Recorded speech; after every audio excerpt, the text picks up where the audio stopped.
guys! Welcome back ulit sa ating channel. Sa araw ng ito ay ating susubukan ang panibagong recipe. Kaya stay lamang kayo at huwag tayong aalis. Ang una nating gagawin ay hugasan lamang ang ating potato or patatas. At pagkatapos nating hugasan ito ay hiwain lamang sa half. Mag-boil ng 2 egg sa isang pan kasama ang potato. At pagkatapos magpainit lamang ng mantika sa ating kawali at pagkatapos i-bake natin ang ating manok hanggang sa ito'y maging golden brown. At pag golden brown na, so first time ko to siyang gagawin guys, itong manok na ito at kakaibang recipe ito at kung magustuhan nyo, subukan nyo rin. So ngayon, magpe-prepare tayo ng ating aswete. Pwede rin kayong gumamit ng aswete na buto. Parang mas okay yun kaysa sa powder. At kung meron lamang kayong available. At dahil ito lang ang available sa akin, ito lang yung ginamit. At syempre, kailangan din natin ng sibuyas. At hiwain lamang ito ng little slice. Kailangan din natin ng garlic.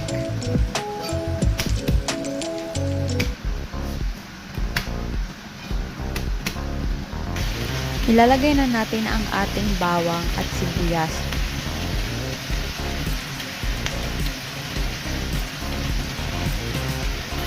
After nating malagay ang ating bawang at sibuyas, lutuin lamang ito.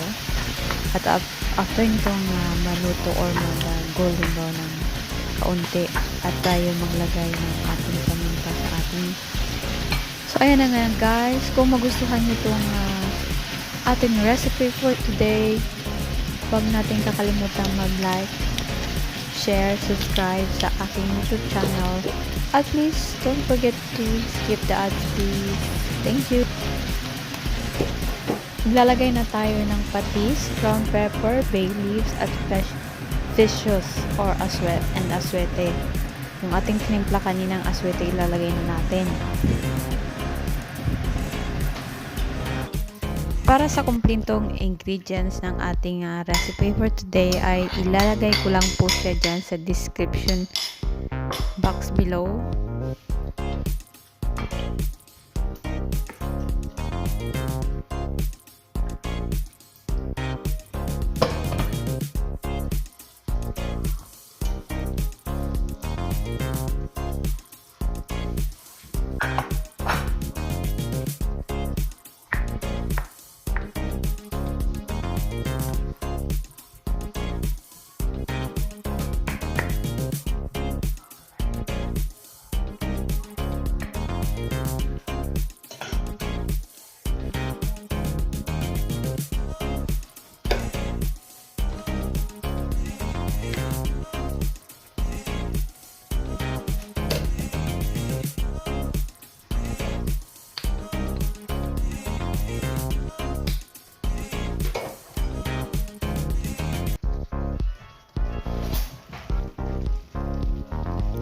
So guys, kanina tinikman ko siya, so mag-a-add tayo ulit ng kunting seasoning para saktong-sakto ang ating timpla ng ating adobo sa aswete.